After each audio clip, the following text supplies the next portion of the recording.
One reason that Cousins became a Falcon was because, quote, the Vikings were very upfront with the 35-year-old about the possibility that even if he stayed, they take a quarterback of the future high in the draft, which they ended up doing. Problem is, so did the Falcons. Money also obviously a factor. Yet to hear from Kirk, but how should he feel now that the Falcons took the quarterback? Well, credit to Kirk because he did call Michael Penix Jr. and talk with him. You know what I mean? Yeah, I think he's a good guy. Really good guy. Yeah. But he's got to feel terrible because at least in Minnesota, I think, and I've said, I think his rope will be short with the fans. I think it'll be longer with the front office and to some degree the coach. Mm-hmm. But the fans, if he doesn't play well right away, they're going to be like, oh, let's see Penix Jr. He is older for a draft pick. Let's see him. In Minnesota, I think the leash would have been longer with the fans because you've been there for 6 years. You've made several Pro Bowls. Last year, he was having a tremendous season individually before he got hurt. And he also had a rapport with the receivers, obviously including Justin Jefferson. Yeah. Knew the offense. He was comfortable. You had everything there, and it was like, okay, they won't give me the guaranteed money, and now they're looking at my successor. Let me go. So you go to a place now where you have none of that, and it's the same situation that largely drove you out of Minnesota. You get the guaranteed money. Yeah, he did get guaranteed. He got $100 million guaranteed. That's fine. But here's what I'll say, Nick. To me, this is the silver lining, along with the money, is that he is at least in a weaker division. So you got a better chance of making the playoffs in the AFC South than you had in the AFC North next, or NFC. NFC North South next and year, North, yeah. So, but yeah, he's got to feel terrible. All right, I don't care. Oh, okay. I feel badly for Michael Penix Jr. Michael Penix Jr. was going to be a first-round pick. Michael Penix Jr. had half a dozen teams theoretically interested in him. He got picked by the only one who's like, best case scenario, he won't play until he can, rent a car without paying extra. Like, that's not right. Yeah. And so he had no control over it. He had no control over it. The Kirk Cousins mini violins are bizarre to me. He is not a good enough player to get everything he wants. That's fair. If you want to, he could have guaranteed he got to go somewhere where there was going to be no competition. Absolutely. But none of those teams could give him $100 million. Mm-hmm. He also could take. You didn't know. None of us thought. No one thought thered be competition. Right, but it's not. Until a few days before the draft. Fair, but it wasn't a guarantee. Instead, he decided, so what do I want? Well, Atlanta's a city where my wife's family's at. It's in a dome. It's in a winnable division. They're giving me all this money. And I don't think they're going to draft a quarterback. I'll go there. Sure. Okay, buddy. Now go compete. And if they end up going with the young kid, I'll feel happy for him because he didn't make a choice. If broadcasting worked the way sports does, and the number one prospect, whatever in the world, was coming out, and it's like, oh man, I sure hope I get drafted by the network who has a 75-year-old on deck, and instead they drafted behind the guy with a 35-year-old on deck, you feel bad for that guy. It's like, give him a chance. But no. Okay, so I have a few thoughts on this one that I want to discuss that I think I haven't seen being discussed, because we can look at this from so many different ways, but there's a few specific things that I really want to bring up, okay? One, first a comment on what Bruce said about, the shorter leash. I agree and disagree. I think there's some truth to that, but I don't think it's like in Minnesota he had this massive leash and in Atlanta he doesn't. I don't think it's like that necessarily. I think he would have been a little bit more comfortable in Minnesota because he's been there for so long, and he does know the players, knows the coaching staff, all of that, the fans, and there are going to be true Kirk Cousins fans there. But once you draft a quarterback that people are high on or people are excited about, if you don't play well, then people are always calling for that backup quarterback. Whether you've been at that franchise for 7-10 years or if you've been there for 1 minute, So I think you always run that risk. But I do get that maybe the fans can abandon, like the Falcons fans can abandon Kirk a little bit quicker than Penix. But, I think that is not something that you're going to base your decision on, necessarily. But the real point that I want to discuss is, how should Kirk feel? And it's so interesting to see the fans both sometimes rip players apart and then also defend them like these guys just make such sacrifices that like they're actual soldiers, fighting overseas. We literally will defend these like gajillionaire athletes over like our own children and parents. Like it's kind of mind-blowing to me. And I'm going to take both sides of this argument because one, when you're a professional athlete and you're talking about getting paid literally hundreds of millions of dollars, it's part of that game. It's part of it saying, we're going to pay you all this money, but at any moment, we're going to trade you to this awful franchise where you're never going to win and it's going to be awful and you're going to ride the bench. But listen, that's the deal. That like if you want all of this money, like that is what it is. That's the way it works. You're going to get paid hundreds of millions of dollars. And because of that, you are agreeing that we could bench you, we could trade you, we could do this, we could do that. Like that's just the way it goes.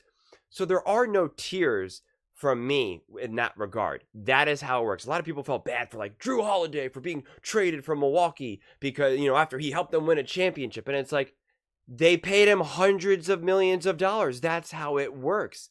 There is no sympathy for that regard. AJ Brown, I made one of my first videos I ever made on here, which I think I actually unlisted just because it was it was when I was kind of doing different things on this channel.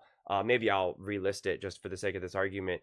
Like he was complaining about that he couldn't wear special sneakers and he wanted to wear them, so his daughter could see him play, which is beautiful, which is awesome, which is amazing.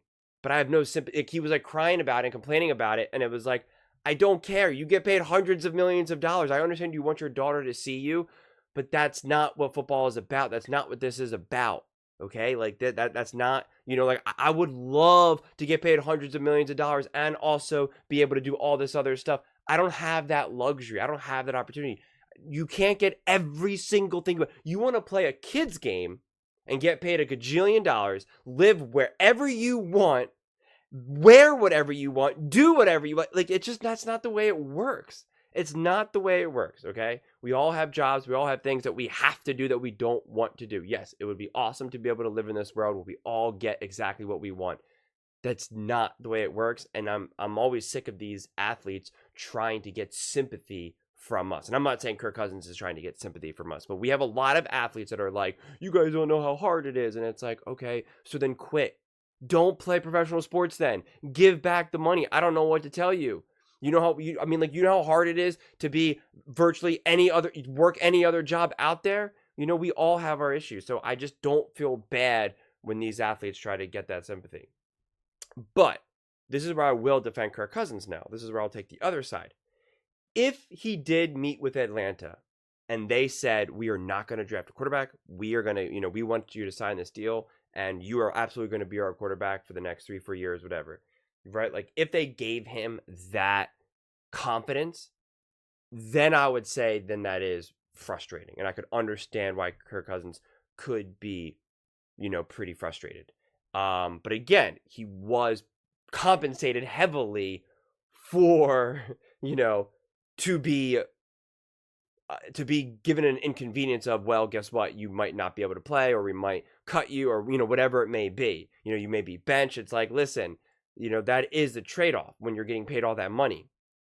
It's just the way it works. So, but if they did tell him, hey, you are going to be our starter, you are our quarterback, we're really excited. We are not going to, we're going to build a great team. We have we have this pick and this pick and this pick. We are thinking about drafting, another O-lineman, another receiver, whatever. I don't know what type of conversations they really had, quite honestly, and none of us do. If they really made Kirk Cousins feel he is the quarterback for the, I don't want to say future as in the next 10 years, but, for that franchise for the next few years. And then they said, we're going to go get Penix. Then I could be like, then I would feel, if you are Kirk, you would be like, well, what the heck? Like, what did you just get me into? Like, you're already lying to me, and I've only been here for 2 minutes. I could see that, that is where I would, feel frustrated, if I was Kirk Cousins. But in terms of just the way how the NFL works and just professional sports as a whole, I just don't have a tremendous amount of sympathy. And I don't even have a tremendous amount of sympathy for Penix or any of these guys. These guys are all so fortunate. Literally all they do is have to last in the league for like, a few years, and my God, they'll make more money than majority of the entire world will in their entire life. Just the pension that they can get from it. I don't know exactly what it is, but it's like, all you have to, I forget how long you have to be in the league for it. But again, it's enough money where like you'll always have a roof and food in front of you for the rest of your life. That's a pretty good trade-off. Okay. And I guarantee you a lot of people watching this video don't have, money just coming in passively for the rest of their life. So, someone who's being drafted in the first round, especially a quarterback, has already made enough money where as long as they are not completely dumb with their money, they can put it in the bank and invest it in very basic, low risk, like virtually no risk investments where they will be able to live off that interest for the rest of their lives forever and ever and ever and ever and ever. And for their children, it doesn't really take that much money. You just really only need like 4 or 5 million, quite honestly. And if you invest, like I said, in very low, low cost index funds, things of that nature, not to get too financial on you, you won't be able to maybe live that private jet lifestyle, but your finances will be taken forever. You will never go hungry. You'll be able to take care of your family forever. At the very least, maybe you'll only have to pick up a part-time job. So I don't have sympathy. I really don't. I really, really don't. Even if these guys only play in the NFL for 1 year, that is still better than 99.999999999% of everyone else, okay? Even if you make it to the NFL and you just sit on the bench for the whole year and then you get cut, it's still better than what virtually everyone else gets to do. So I don't have that sympathy. It's just the way it goes. And when you're now talking about the players like the Kirk Cousins of the world, the Dak Prescotts, whoever it may be, these guys get paid so much money. That is part of it. That's, that comes criticism. That comes being traded. That comes with, signing this contract that, well, actually, maybe this wasn't what it seemed like, yada, yada, yada. Just the way it goes. It's just the way it goes. That's the trade-off. So no such thing as a free lunch.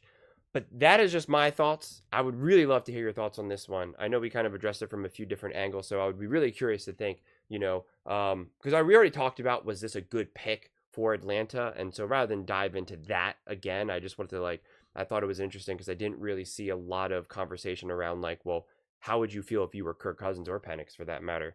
But let me know in the comments below. I read every single comment, so whether you agree with me or disagree with me, either way, let's get in some discussions, let's get in some fights, but ultimately, let's just have some fun. And please do consider subscribing. We are building an amazing community here, and I would absolutely love to see you part of it. I want to build something that we all genuinely feel connected to, something that we're really excited to be part of. I think we're well on our way to doing it. And please don't forget to give this video a thumbs up, as it really does help with the visibility and the algorithm. Thank you so much, and see you next time.